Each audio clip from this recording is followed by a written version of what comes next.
보겠습니다. 로마서 10장 1절에서 4절까지의 말씀입니다. 천천히 주의 말씀 봉독합니다.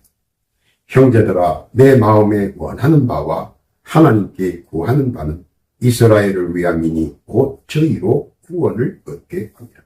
내가 증거하노니 저희가 하나님께 열심히 있으나 지식을 쫓는 것이 아니라 하나님의 의를 모르고 자기 의를 세우려고 힘써 하나님의 의를 복종치 아니하였느니라. 그리스도는 모든 믿는 자에게 의를 이루기 위하여 율법의 마침이 되시니라. 아멘. 이 말씀은 우리 구주 예수 그리스도의 말씀입니다. 감사합니다. 하나님 아버지 감사합니다. 복되고 귀한 날 허락하시고 이 시간 주의 말씀을 전하게 하시니 만 감사를 올립니다. 주의 말씀으로 은혜의 장중이 되게 하시고 감사와 자비가 넘치는 은총의 말씀 안에 거하는 복된 자 되게 하옵소서. 우리의 믿음의 시선을 언제나 부활의 십자가로 바라보게 하시고 부활의 신앙으로 이 세상을 헤쳐나갈 수 있도록 성령의 불로 인도하여 주옵소서. 시종을 주 앞에 의탁하오며 우리 구주 예수님의 이름으로 기도하옵나이다. 네. 할렐루야. 다사다난했던 지난 한 주간 주 안에서 평안하셨는지요? 오늘 한 주간도 주 안에서 범사가 늘 강건하시고 만사가 형통하시며 하시는 일과 사업마다 나날이 일치월장 승승장구하시기를 우리 구주 예수님의 이름으로 축복합니다. 신자의 양심과 욕심의 경계선에서 항상 여러 가지 형태의 희노애락의 난간에 봉착합니다. 그것은 직역하자면 보이는 형상의 것과 보이지 않는 형상의 것을 두고 적잖은 혼란을 일으킨다는 것입니다. 그리고 자신도 모르게 자신에게 유익한 것에 더 많은 관심과 초점을 두고 자신에게 불리한 것은 무관심과 외면으로 일관한다는 것입니다. 그런데 자신이 만든 거부의 규정에 대해 어떤 때는 좋아 보이기도 하고 어떤 때는 아닌 것 같아 점차 혼란과 혼선이 가중되고 있다는 것입니다. 그 이유는 자신이 분류한 것이 어떤 때는 맞는 부분이 있는 것 같고 또 어떤 때는 오류가 있는 것 같고 해서 갈피를 잡지 못하는 경우가 간혹 있기 때문입니다. 그래서 언제나 떠도는 깊은 상념과 흔들리는 생각 속에서 고뇌를 느낍니다. 그것은 떠도는 부평조처럼 흔들리는 갈대처럼 믿음의 주춧돌이 기둥으로서 확실히 자리를 찾지 못하고 흐늘거리기 때문입니다. 특히 사회생활을 열심히 하는 신자일수록 더더욱 그런 좌계감으로 자신감이 무너지는 경향이 허다하기 때문입니다. 그 이유는 하나님의 말씀보다 사람의 말을 더 감흥을 받기 때문입니다. 하나님의 말씀은 함축형으로 말씀하시기에 이를 풀어 해석하려면 조금 이해가 필요하고 이를 위한 자기 노력이 조금 필요합니다. 집중이 필요하고 이해하는 데 있어 소요되는 시간이 필요합니다. 그런데 현대 사회의 갖가지 요소들이 이를 그냥 놔두지 않고 있습니다. 계속적으로 사회의 패턴이 빠른 속도전을 부추김으로써 상대적으로 말씀을 이해하는 시간이 전혀 없는 상황이 되어가고 있습니다. 그리고 집중하지 않으면 언제라도 변수가 허다한 세상사에 한가하게 자기만의 시간을 갖기가 부담스럽기까지 합니다.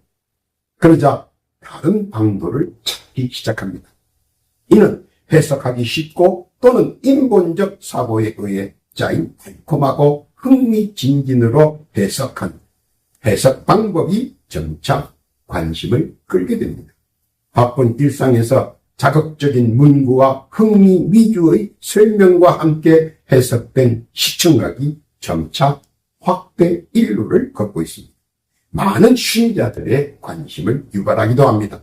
그런데 한 가지 이를 자칫 이해 부족으로 전심으로 이를 자신의 신앙의 근간으로 한다면 중요한 문제가 표출됩니다. 이유는 하나님의 말씀은 간곳 없고 편향적 사람의 해석과 편협한 사람의 사상만이 신앙에 남아있게 된다는 것입니다. 이는 더 나아가 편향적이거나 편협한 신앙인으로 발전되어 간다는 것입니다. 더 큰 문제는 자꾸 자신도 모르게 사람의 말과 사상에 자신의 신앙이 함몰되어 간다는 것입니다. 왜 이런 현상이 생기는 것인가? 이는 말씀의 기본 의도를 보지 못하고 자꾸 사람의 장막과 물질의 장막에 가려 진정한 진리의 소리를 경시해 버리기 때문입니다. 그리고 자신에게 듣기 좋고 알기 쉽고 느끼기 쉬운 것만을 추구하기 때문입니다. 사람들로 인해 재해석되어진 여러 가지 논리나 편견이 결국은 신앙생활의 가시가 되어버립니다. 그리고 점점 더 큰 가시가 되어 오히려 신앙의 진로를 막아버리는 경향이 발생합니다. 또한 이때부터 고뇌의 시간이 깊어집니다. 또한 삶에 대한 고통의 시간이 길어집니다. 사람의 생각이나 상념이 많아지면 자연 머리가 아프고 열이 납니다. 그리고 골치가 아프면 난의 한쪽은 외면하고 자꾸 쉬운 쪽으로 결론이나 결단을 내리려고 합니다. 이는 쉬운 것 같으나 결국 또 하나의 난제를 만들어내기도 합니다. 골칫거리라 생각하고 생각 없이 간단한 마음으로 결정을 내렸는데 이것이 화근이 되어 더더욱 자신을 힘들게 하는 경우가 되기 때문입니다.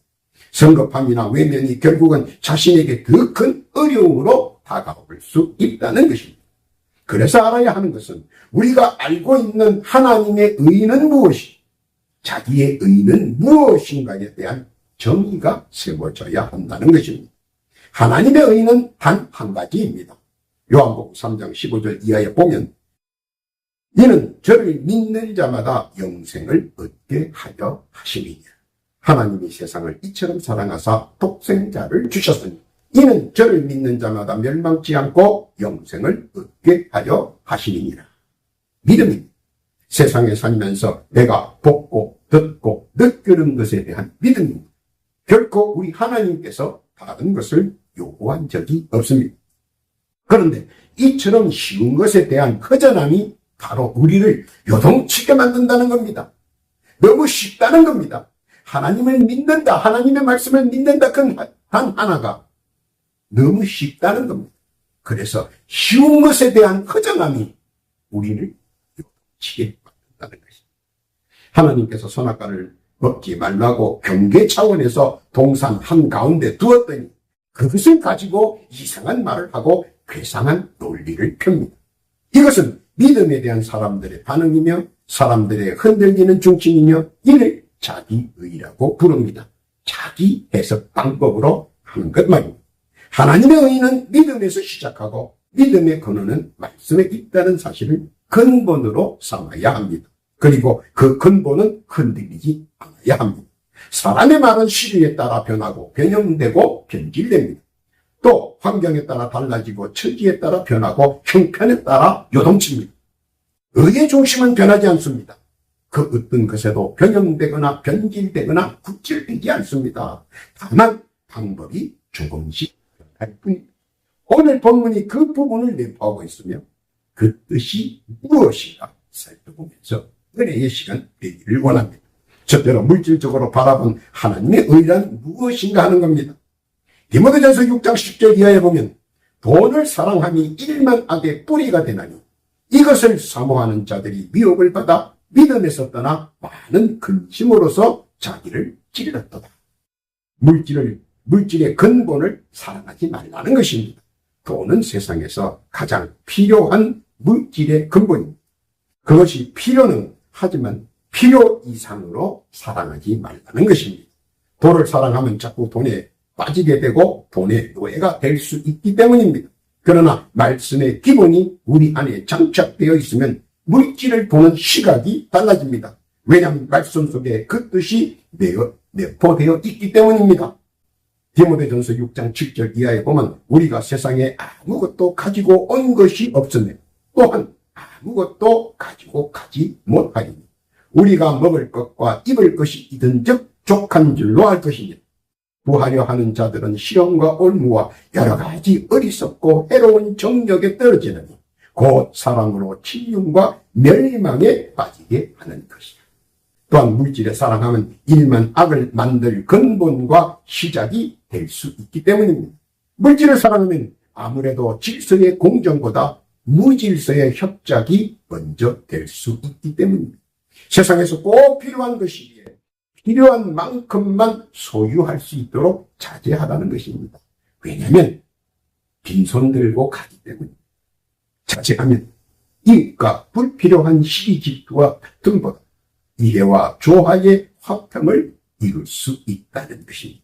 또한 저 세상에 가지고 갈 수 없음도 항상 상기해야 한다는 것입니다. 투기보다 질시보다 말씀의 근본으로 삼아 소유한다면 그 큰 소유도 가능하다는 것입니다. 그러나 믿음의 거룩이 그만큼 되지 못한다면 항상 두 개의 경계선에서 늘 후회와 미련이 자신을 힘들게 할 것입니다. 믿음으로 바라본 자신은 나에게 부여된 은총만 물질적으로 소유하며 누리는 믿음의 소유자들이 되시기를 우리 주께서는 하신다는 것입니다. 주의 뜻 깨닫기를 바랍니다. 두 번째는 하나님의 육체적 의의는 무엇인가 하는 것입니다. 세상은 남녀의 문제로 항상 시끌벅적합니다. 왜냐하면 남녀의 문제는 항상 치정으로 예기치 않는 문제를 남기기 때문입니다. 물론 좋은 요인들이 더 많기는 합니다.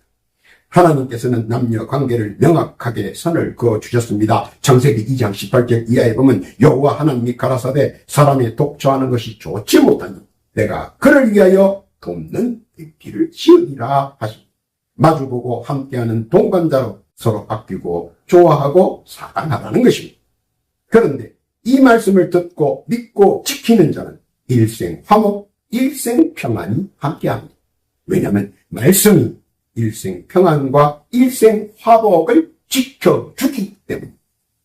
가정의 화복은 하나님 말씀의 의가 문설주의 지키기가 되어 들고 나가는 것을 주목하고 주시하고 계시기 때문입니다.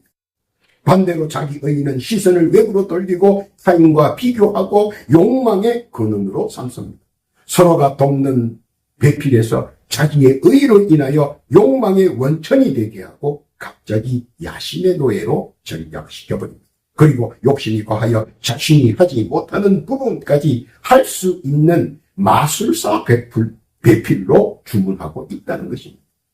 현대사회의 문제점 가운데 하나가 될 정도입니다. 알아야 하는 것은 하나님의 의는 서로 맞추어가는 것이고 화합하여 조화를 이루고 서로의 꿈을 이루어 나가는 것인데 이를 잘못 이해하고 자기의 의로 인하여 일방적으로 무리한 헛발질을 하는 모양새입니다. 세상은 마술의 세계가 아니고 자신이 배필과 함께 서로의 믿음으로 서로의 꿈을 이루어 나가는 실상의 금자탑을 완성해 나가는 것입니다. 이것이 하나님의 의인 것을 깨달아야 하는 것입니다. 그러므로 세상에 그 어떤 유혹이나 미혹이 온다 할지라도 결국 그것은 다 허상이며 실상은 믿음 안에서 하나님께서 허락한 의만이 우뚝서 원대한 그루터기를 만들어 나타낸다는 것입니다. 하나님께서 바라시는 육체적 의의 의미를 깨닫기를 바랍니다. 세 번째는 하나님께서 베푸시는 의존적 의란 무엇이냐 하는 것입니다. 삼거리 길에서 오른쪽이냐 왼쪽이냐 아니면 중간길이냐 각자의 생존 본능에 의해서 방향을 확정합니다. 오른쪽으로 갈 것이냐 왼쪽으로 갈 것이냐 아니면 중간길로 선택할 것이냐. 이때 자기의 계획이나 생각으로 갈 방향을 정하는 사람이 있습니다. 어떤 이는 비동냥하고 떠도는 소문까지 훑어가며 지혜롭게 갈 방향을 정합니다. 물론 어떤 길에 어떤 일이 일어나거나 벌어질지는 그 누구도 아무도 모릅니다. 단지 운명에 맡길 뿐입니다. 그런데 이때 창세기 24장 12절에 보면 아브라함의 늙은 종은 그 가는 길 앞에서 기도합니다. 창세기 24장 12절 말씀입니다. 그가 가로되 우리 주인 아브라함의 하나님 여호와여 원컨대 오늘날 나로 순전히 만나게 하소서. 나의 주인 아브라함에게 은혜를 베푸시옵소서. 늙은 종은 간곡히 아브라함의 신원을 하나님 앞에 아뢰니다. 그리고 나아갑니다. 여기서 중요한 것은 시작의 첫발입니다. 내가 결정하여 갈 것인가 아니면 기도하며 하나님의 의존적 의와 함께 갈 것인가에 대한 차이점입니다. 물론 순간의 선택이 평생을 좌우합니다. 그래서 심사숙고의 여유도 있어야 합니다. 그런데 무엇이 바빠 그렇게 성급하게 결정하는 것인가 하는 물음입니다. 조금만 여유를 가지고 아니면 한숨 돌리고 기도하며 하나님의 의와 함께 하는 것이 더 큰 믿음의 실상을 접할 수 있게 될 텐데 말입니다. 아브라함의 늙은 종은 자기가 기도한 대로, 자기의 바라는 대로 그대로 다 이루어졌습니다. 의존적 의는 전적으로 하나님께 맡기는 것입니다. 그렇다고 가만히 있는데 의는 역사나 기적은 절대 일어나지 않습니다. 분명히 알아야 하는 것은 나의 믿음의 역량과 하나님의 의가 함께할 때 나의 역량은 말할 수 없는 크고 높은 품격과 품위로 믿음의 경이로움을 이룰 것이라 하는 것입니다. 그것은 하나님의 의가 함께 하기에 가능한 것입니다. 그 일은 만나는 일마다 범사가 잘 되고 찾아가는 일마다 만사가 형통한 것이지 나의 의지와 나의 의로는 도달하기가 상당히 어려울 난제가 쌓이는 것입니다. 욥을 보면 그는 언제나 하루의 일과를 기도로 시작하면서 하나님의 의가 늘 임재하고 함께 하기를 소망했습니다. 왜냐하면 욥은 하나님의 의가 무엇인지 알았기 때문입니다. 여기서 8장 5절 이하에 보면 내가 만일 하나님을 부지런히 구하고 전능한 이에게 빌고 또 청결하고 정직하면 정녕 너를 돌아보시고 내 의로운 집으로 형통하게 하실 것이다. 내 시작은 미약하였으나 내 나중은 신이 창조된다. 우리의 시작은 언제나 미약합니다. 남들이 보면 부족하고 웅성하고 모자라고 또 너무 세피해서 될 것 같지도 않고 시시해 보입니다. 그러나 그 속에 하나님의 의가 내포되어 있다면 지금 시작하는 출발점은 비록 초라하고 연약해 보일지라도 보이는 것이 다는 아니라는 것입니다. 또 어떤 때는 막연하고 아리송하고 전혀 관계성이 없이 무덤덤하게 보일지 모릅니다. 그러나 그것은 사람의 지정의 시각에서 보는 판단이지 결코 미래에 대해 담보하고 있지는 않습니다. 의존적 의는 전적으로 하나님께 나의 모든 것을 맡기는 것입니다. 여기서 5장 19절 이하에 보니까 6가지 환난에서 너를 구원하시며 7가지 환난이라도 그 재앙이 내게 미치지 않게 하신다고 합니다. 하나님의 의존적 의는 결코 하나님의 시선이 자신의 처지와 환경과 형편주의를 떠나지 않는다는 것입니다. 내가 오늘 어떤 고난을 받고 어떤 난간에 처해 있는지 하나님은 아신다는 것입니다. 결코 자신의 의로 지금의 고난과 난관을 신화시키지 말기를 바랍니다.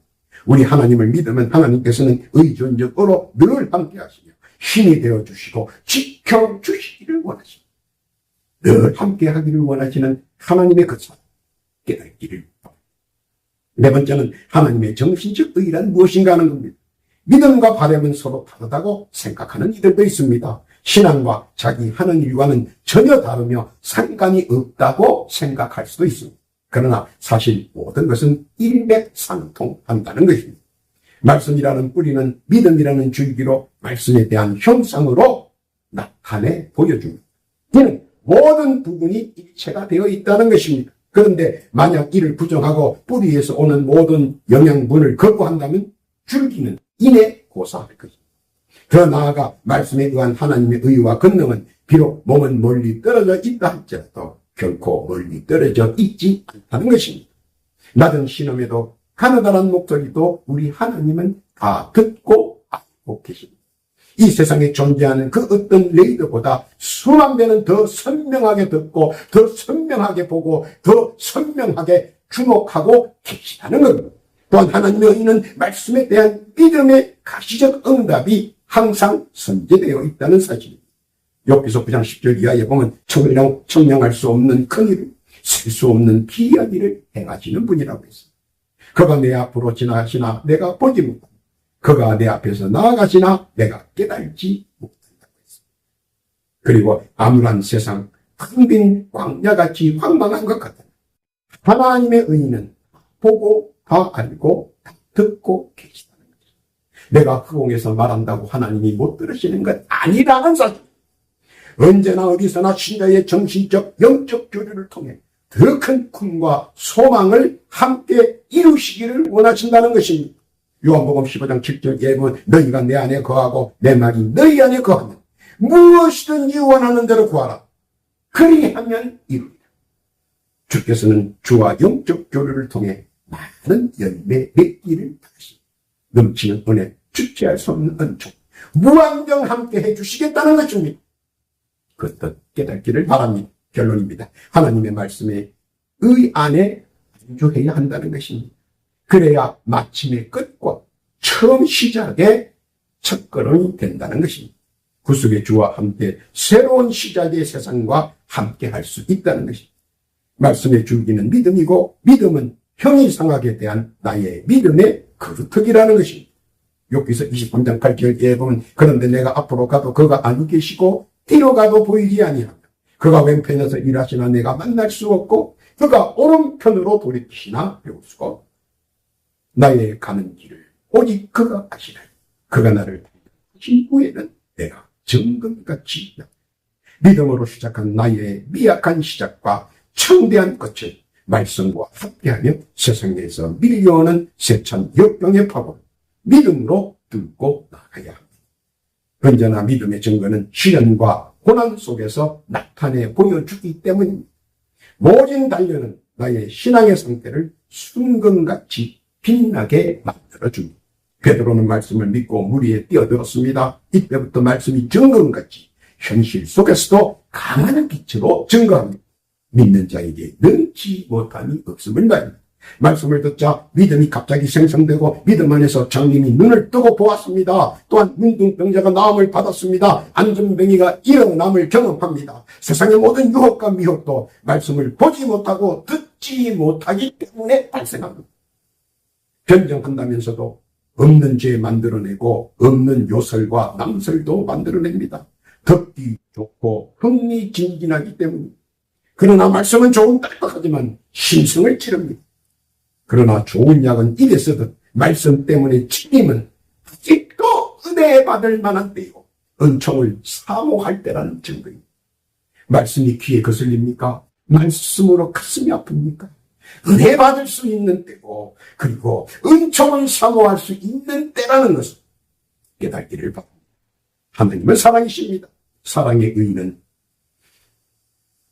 믿음에 대한 줄기이고 말씀에 대한 뿌리 그리고 그 줄기에서 온갖 사랑의 꽃들이 막 오직 말씀 나를 믿고 전진한다면 믿음이 등불이 되고 믿음이 시한 줄기가 되고 믿음 속 정금신앙은 바람의 실상을 형상으로 나타내 주십니다.